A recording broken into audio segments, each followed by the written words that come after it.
susunod na programa ay may temang nangangailangan ng patnubay ng magulang.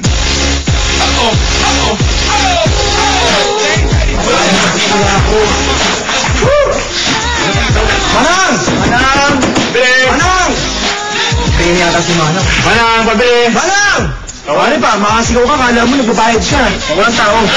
Kinsan lang naman ako, tamo walang tao dito. Eh kung manakawan sila. Oh. Tulad yan, tingin dito tayo. Saan lang ako? Manang! Ito, gusto niyan muna ba? Iba mahuli tayo. Hindi, masakit sila. Wala pa naman. Tulungan ako. Dandan lang, ho? Mahuli.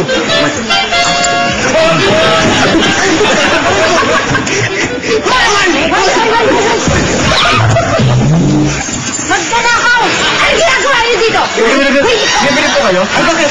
Ano ginagawa mo dito, ha? Walang tao po sa ulitin tayo. Bibili po kayo? Oo, may ako. Tindahan namin to, no? Ay, bakit? Taka na, sino ka ba? Ako yung pamangkin ni Manang. At ano yan, kinuha nyo? Uy, bayaran niyo yan. Akin na. Bayaran niyo. Eto, oh. Huwag na kayo magduda sa amin. Hindi kayo magnanakaw. Kami ang eat boy nito. Eat boy? I don't care. Kaya tayo na yan. Taga dyan kami. Amin yan. Oh? Hindi namin dito lang reputasyon. Gawa lang naman ang siriyang yan. Sino lang namin mga baka nila? Ayan, no? Kinain mo na. Yan ang ebidensya. Bayaran naman natin. Bayaran namin. Bayaran namin yun. Gano'n makinain mo. Hindi na tayo kilala nito. Hindi mo ba kami kilala? Ha? Sige. Ako nga pala si Sheryl. Okay. At kami naman ang... Goping. Bago. Tago mo naman sa pangalang Mark. Chris, ano meron mo sa kabila? Doon may nagpapatayo ng butuhan. Butuhan? Pati, saan mo ko dyan? Yan. Alam mo dito dapat ako, para yung lamesa ng may-ari, nakikita yung dumadaan ng mga tao. Swerte yan, ha? Para tuloy-tuloy lang ang pasok ng pera, ha? Oo. Ayan. Alis na. Pera? Pinto? Lamesa? Swerte? Ano meron dito? Ano meron dito? Sabihin mo. Ano yan? Donetang, ano ka ba naman? Nagpapatay na gutuhan dyan. Hello? I'm not talking to you. Ano yan? Bakit? Kasi nagpapungso yung bago may-ari ng butuang itatayo para swertihin daw siya. Sabi ko nga sa kanya, tapusin niya na muna ang Chinese New Year kasi swerte ang Year of the Pig sa kanya. So, marunong ka magpungsoy. Pwede ba ako magpungsoy? Excuse me. Ilang araw sa inyo. Ano ba itong gustuhan? Kailan ba bukas? Chairman, after daw po ng Chinese New Year. I'm not talking to you too. Okay? Kaya pala, speaking about Chinese New Year, may announcement ako sa inyo. Lapit kayo. Lapit. At meron nung sasabihin, lapit. Ako nang lalapit. Parang yung lumapit Lapit, sir. Okay. Speaking about Chinese New Year, marami kasi nagre-request sa akin, may nagte-text na kailangang i-celebrate yung New Year nila. Okay?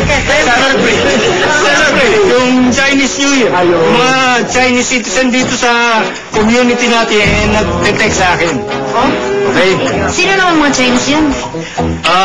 Marami. Hindi ko na nga mabilang kung ilan sila. Chairman, ako lang yata yung may lahing Chinese dito eh. Ba't hindi ko pa alam ang number mo? Hindi mo ba alam?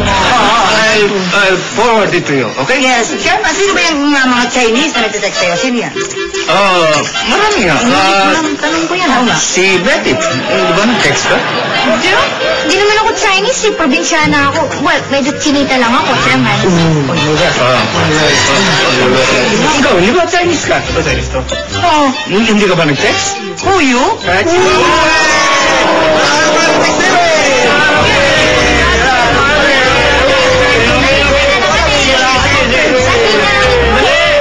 Okay, kung ayaw nyo i-celebrate yung Chinese New Year, bahala kayo. Magpapakain pa sana ako at magpapainom. Papakain?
ni chairman na pera, pang pulutan. 1,000 na nga eh.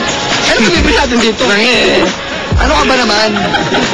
Dapat Chinese New Year ngayon, di ba? Year of the what? Fire pig. Ano yung Tagalog ng fire pig? Lechon. Yun ang dapat natin bilhin, lechon.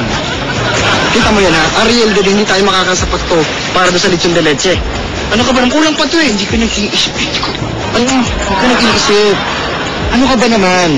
Ha? Di ba nga may budget tayo? Konting-konti na yung budget natin. So ngayon, ang gagawin natin, magtitipid tayo. Para makamura tayo, bumili tayo ng biik. Yung biik, tayo na lang kakatay nun. Ganito, mas makakamurta kung bibili lang tayo ng pala. Pala? Pala lang! Bakit pala? Kasi nga yung baboy ni Boy Awi, kamamatay lang kahapon sa sakit. Hukayin lang natin yun.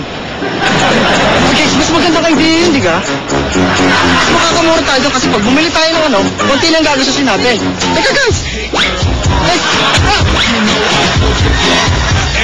Ako, alam mo ba anak? Marami akong natutunan niya kay Madam Claudia pagdating sa mga tungsoy. Sus, mamang naman, lumalayo pa kayo. Eh, eto naman ako eh. Marami akong alam dyan. Sige. Anong year po ba kayo? 1974. Eh di, year of the pig ka pala. Maano naman? Eh, siswertihin ka, syempre. Kung totoong year of the fire pig ka. Paano bang malalaman kung talagang year of the fire pig ka? Eh di, ang mga year of the fire pig, mababait, mapagbigay. Mabait ako. At pasensyosa. Pag humihingi ka ng suporta, susuportahan ka nila. At hindi din sila palagante. Hindi sila palaaway. Yung mga ganun. Ganun ba? At kapag sinalungat mo isang ugali ng fire pig, ibig sabihin, mamalasin ka. Ayoko ng ganyan. Ayoko ng mga malas-malas na ganyan. Uy, ano ba? No, hindi no, Inter! Bro, sabihin na ako! Hindi ba, minarag mo mo! Ay, nako! Speak of balas. Hayaan mo na. Hayaan mo na. Hoy, ikaw, doon ka. Magbili ka ng halaman doon sa CCP. Sige po, ma'am. Oo. Ano yan? Ano kailangan mo? Kimi, nagpapangalam ka na sa mami mo tungkol sa group study natin. Hoy! Anong group study? Ayoko yan. Pwede ba lumayas ka na sa pamamahay ko lalaki? Umalis ka na. Mamang, year of the pig. Dapat maging mabait, mapagbigay. Oo nga pala. Sorry. Sige, mamang, alis na po kami, ha? Kimberly! Mamang, year of the pig. Bawal magalit. Sorry. Okay. Sorry. Ano baka may 50 pesos na dyan? Mamang, year of the pig. Mapagbigay. Diba? Yan. Salamat po. Alis na po kami, ha? Ingat. Gusto po, una na kami. Bye-bye, Doneta. Mamang, year of the pig. Bawal magalit. Magka! Ayos! Hindi pwede magalit si Etang! Safe ang sampayan ng Pilipino! Makabili naman kaya ng big sila Johnny, Jason at Banjo! Abangan sa pagbabalik ng...